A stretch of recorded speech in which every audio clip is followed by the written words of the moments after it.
La drogue se vend directement et ouvertement dans la rue. Voilà, à Lyon. De toute façon, je vais vous dire, il n'y a plus une ville de France où, voilà, et surtout dans certaines municipalités, Gilles Verdez, voilà, on le dit, Bordeaux, Nantes, Rennes, Lyon, Grenoble. Et Chirol. Voilà, et Chirol, voilà, Gilles Verdez. C'est le reportage de Zone Interdite hier soir qui était consacré à la drogue, qui se vend directement et ouvertement dans la rue à Lyon, Gilles Verdez. Dans le quartier de la Guillotière, les dealers vendent de la drogue à la vue de tous en pleine rue, sans prendre la peine de se cacher, Gilles Verdez. Regardez. Gilles Verdez, regardez. Regardez Gilles Verdez, vous allez voir des délinquants, vous allez être contents. Regardez. Ces dealers ne prennent même pas la peine de se cacher dans les halls d'immeubles.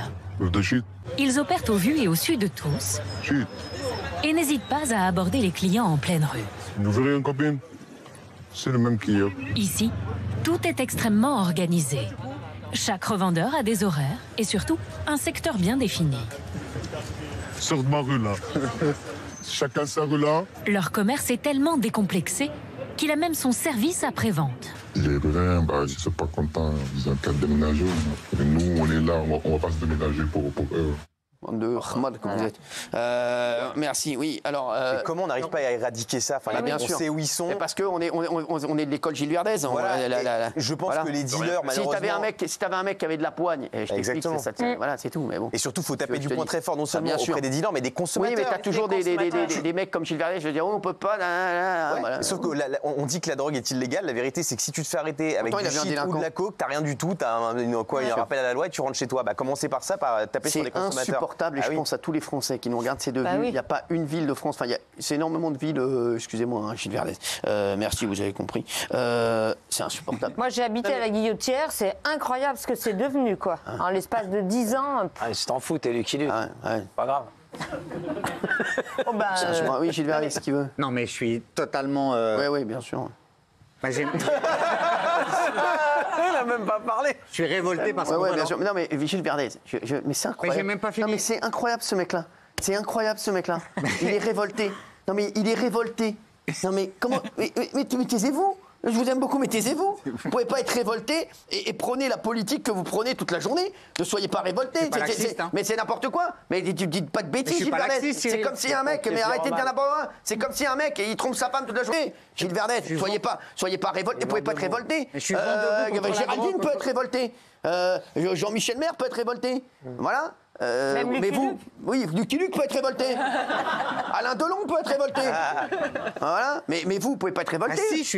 Vous pouvez juste dire, voilà, c'est le résultat de ma politique et de la politique que je défends. Gilles Verdez. Donc dites pas de bêtises, Gilles Verdez. Ne dites pas de bêtises, s'il vous plaît. Donc ne soyez pas révolté. Allez prendre un Bounty, vous serez le révolté du Bounty. M'emmerdez pas. Merci. Voilà. Merci. Voilà, merci. Oui, Jean-Michel Maire. Voilà, lui, il est révolté. Bah oui, je suis révolté, évidemment, surtout pour les familles qui ont des enfants. Ne me regardez pas, j'ai rien dit, donc... Mais tu soutiens des gens qui veulent désarmer les policiers, etc. Bien sûr. Et après, il est révolté. Désarmer les policiers, tu ne peux pas lutter contre la délinquance. Bien sûr. C'est la base. Mais il est révolté, les policiers, leur donner des moyens. Toi, tu veux les désarmer. Donc, qu'est-ce que tu veux faire? Voilà, toi, c'est la politique, comme le dit si bien le patron, elle bosse. C'est la politique de l'échec, on fait rien, on baisse les bras et on essaie de vivre avec. Comme Hidalgo, on vit avec les rats et on vit avec les délinquants. Bah non, il faut sévir, il faut les délinquants, il faut les exfiltrer, les mettre en tôle, c'est tout. Non, mais le problème, c'est que les dealers, ils vendent de la drogue, d'accord? Et ça leur rapporte de l'argent. Donc en fait, ils continuent parce qu'il y a des acheteurs. Le problème aussi, c'est le consommateur qui va acheter de la drogue en toute impunité. Et moi, je suis désolée. Je trouve que ça... tout le circuit. Mais ceux qui achètent, on doit être extrêmement ferme. Je me dis que quand on a un consommateur, si on sait que si on achète de la drogue, on peut aller en prison. Aujourd'hui, c'est pas le cas. Si on sait que si tu achètes une barrette de shit, bon, peut-être pas une barrette de shit, mais de la coke, des trucs comme ça. Comment tu veux, non, mais là, tu parles de justice. Le ministre de la Justice, il était occupé à écrire un one-man show. Il n'était pas occupé à savoir ce qu'il allait faire des mecs qui allaient consommer de la drogue. Donc forcément, il était en train d'écrire, Toto plus Toto égale la tête. Mais non, mais les mecs, arrêtez. Il était en train d'écrire Melon et Méloche, j'achète un appartement. Melon. Ah oui, Melon et Melèche, j'achète un appartement. Vous savez ce qui se passe? Melon, alors allez-y, parce que j'adore. Merci, oui. J'en peux plus des vieux, moi. Jean-Mi, est-ce que je peux te poser une question intime? Bien sûr. Puisque tu l'as raconté souvent dans cette émission que tu avais consommé de la drogue. Donc j'imagine que quand elle a raison. Donc vous, il a raison, vous êtes dans le même... attends, on n'a pas le droit de démonstration. Quand tu as acheté de la drogue, j'imagine donc tu l'as acheté à des dealers, et j'imagine que toi, en tant que consommateur, tu n'avais jamais peur qu'on te chope. Si, bien sûr que si. Alors, si t'es chopé, tu risquais quoi au pire en fait J'ai eu une injonction thérapeutique, une obligation de soins. Donc c'est bien ce que tu dis, t'as rien eu. J'ai fait une garde à vue de 40. Oui, mais rien qui t'a vraiment traumatisé au point de dire j'arrête tout. Mais moi, au point que ça me donne un gros coup derrière la tête. Arrêtez Jean-Michel Maire, arrêtez ces... Ah si. Arrêtez, non, mais on va arrêter de le défendre. Parce que ça... Comment ça? C'est insupportable. Non, mais si on te dit, moi, je vous aurais mis au trou. À qui, là? À vous, oui. Non, mais c'est bon, arrêtez de le défendre. C'est un monsieur normalement constitué et ça lui suffit à le traumatiser. Pas du tout. Que les gens, ils ont besoin de plus pour être traumatisés. Kelly Vedovelli, arrêtez de croire au Père Noël, il n'a pas du tout été traumatisé. Si, non, mais arrêtez de dire des conneries, je vous connais. C'est bon, moi, j'ai pas envie de mentir aux gens, donc arrêtez de dire des conneries. Je vais vous le dire, j'aurais été anonyme. Vous n'avez pas été traumatisé par les sanctions que vous avez eues. Vous avez été traumatisé par votre état qui était déplorable. Et vous n'arriviez pas à aligner deux mots, donc arrêtez de dire des conneries. J'ai été traumatisé par le fait que ça a eu un retentissement, qu'il y a eu des papiers dans les magazines, etc., et que ma famille l'a su, par ce biais, mes enfants notamment, et que du coup, j'ai dû faire face à ça. Oui, mais vous n'avez pas du tout été traumatisé par les peines que vous avez encourues. On ne traumatisé par rien à ce moment-là, mais il se trouve que si, j'ai quand même été secoué. Toi, tu as été traumatisé parce que tu avais une notoriété, et donc ta notoriété, malgré tout, on en a parlé. Mais si tu étais un anonyme, en fait, tu aurais continué. Bien sûr. Donc, bien sûr, ça prouve que c'est un échec total, en fait. Ça veut dire que c'est un échec total. On ne pénalise pas le consommateur à la base, parce qu'il y a le dealer, mais il y a le consommateur. Il faut vraiment taper fort. Mais les mecs, on peut pas. On n'a pas de ministre de la Justice là.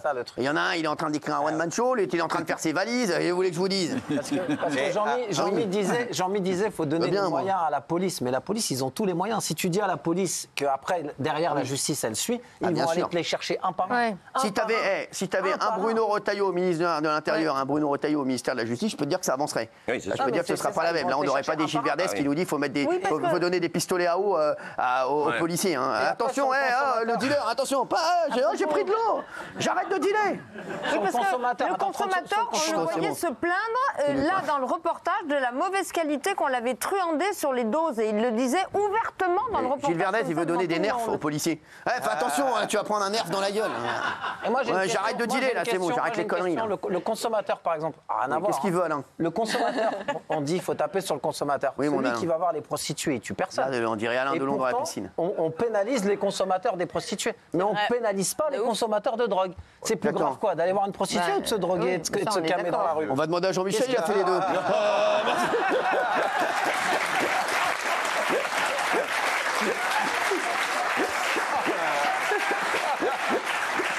C'est pas faux. C'est un spécialiste des deux branches.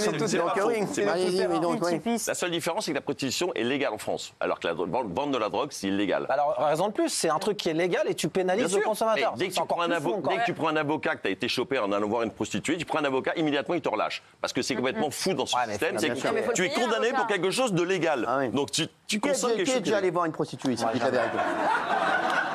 Toi, franchement. Oui. Toi aussi, Kelly? Ben oui.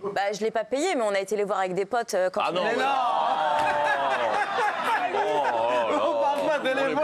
Sinon, moi aussi, j'en ai vu, j'en vois tous les jours. Est-ce que vous avez déjà eu un rapport Bernard Montiel? Oui. Oui, bien sûr. Mais oui, parce que j'ai vu tellement de films porno que quand j'étais très jeune, je me suis dit, oh là là, je vais pas être à la hauteur. Il y a 10 ans, il y a 50 ans. Pour m'entraîner. Quoi, et alors? Ah ouais, vous avez. Ah ouais. Et j'avais une voisine qui n'était pas farouche. Ah ouais, c'est vrai. C'est comme dans l'émission. Vous saviez pas de laquelle je parlais, hein. Vous vous tournez vers Valérie Benaïm, la pauvre. Non mais franchement. Non mais attends, mais quelle honte, non mais franchement. Quelle honte. Valérie Benaïm, c'est comme ma sœur, attention, tu la touches pas celle-là. Non mais vous avez été voir beaucoup de prostituées? Oui. Non, pas beaucoup. Mais vous avez été plus chez les prostituées qu'à la banque, vous, par exemple. Non. Tout au début, et puis après, au milieu de ma vie, quand j'étais un peu énervé par les femmes, j'en avais ras-le-bol d'histoires sentimentales, je me dis là, au moins, consommation, et puis c'est fini, c'est un deal, et point barre, c'est tout, mais autrement, sans plus. Mais je pourrais y retourner, hein. Si vous me donnez de l'argent, je veux bien. Qui avait levé la main? Ah bah lui.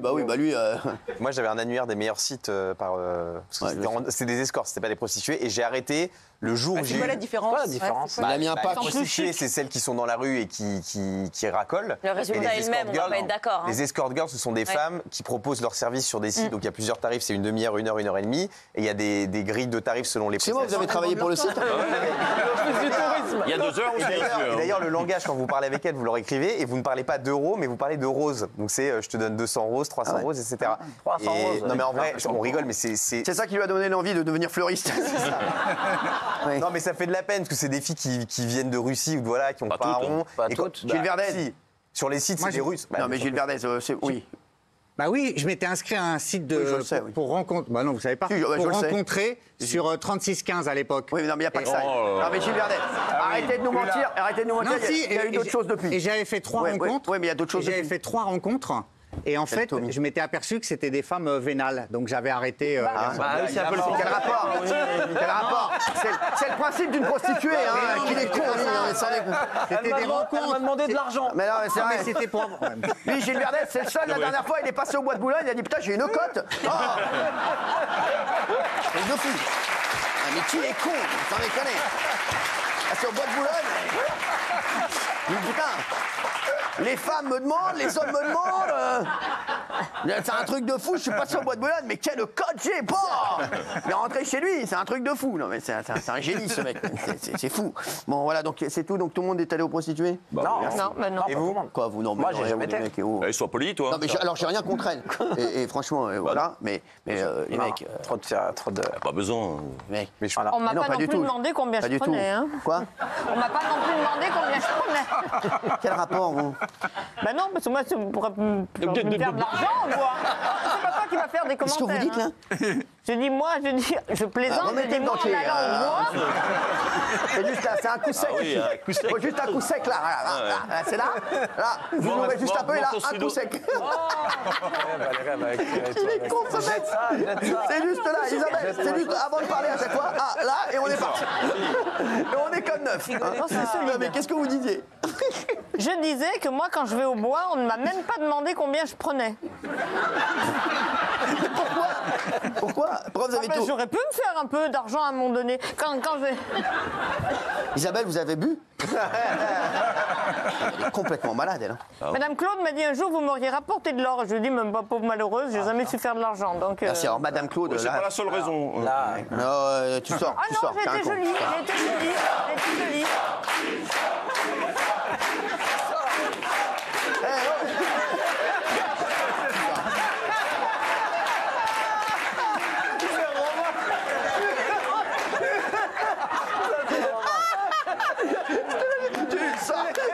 Oui, c'est toi. Oui, c'est toi, oui. C'est vraiment un débile. Il est incroyable, ça. Oui, bah oui, c'est toi, oui. Ah, qu'il est con, ce mec. Allez. Ah, alors là, j'adore ces témoignages. Un gars